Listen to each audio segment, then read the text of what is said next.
তো লাস্ট ভিডিওতে যেটা তোমাদের দেখাচ্ছিলাম, নার্সারি ক্লাসের বাচ্চাদের মধ্যে সান্টা ক্লজ চলে এসেছে। সান্টা ক্লজ এসে সবার সাথে ডান্স করছে, গিফট দিচ্ছে, তারপর ওরা একে একে বেরিয়ে গেল।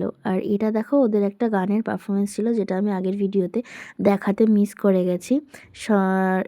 এইদিকে আবার গুলু আমার কোলে এসে বসেছে। ও আগের বছর আমার ক্লাসে ছিল, এখন অনেকটা বড় হয়ে গেছে। তারপর প্লে গ্রুপের বাচ্চারা ঢুকে গেছে। এটা আমাদের মর্নিং শিফটের বাচ্চারা। মর্নিং শিফটের 3টে সেকশনের বাচ্চারাই ভীষণ ভালো পারফর্ম করেছে। এই দেখো, ওরা ডান্স করছে। নেক্সট ছিল ডে শিফটের বাচ্চাদের পারফরমেন্স।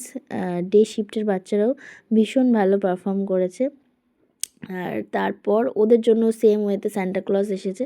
সান্টা ক্লজ এসে ওদের গিফট দিচ্ছে, তারপর ওরা আস্তে আস্তে বেরিয়ে গেল। এরই মাঝে উর্মি দিয়ে এসে আমাকে বলছে, অপর্ণা তোমার ব্লগের ভিডিও করছো, আমি নেই, so let's click some pictures. ও পিকচার ক্লিক করতে বলেছে, বাট আমি ভিডিও ক্লিক করে নিয়েছি।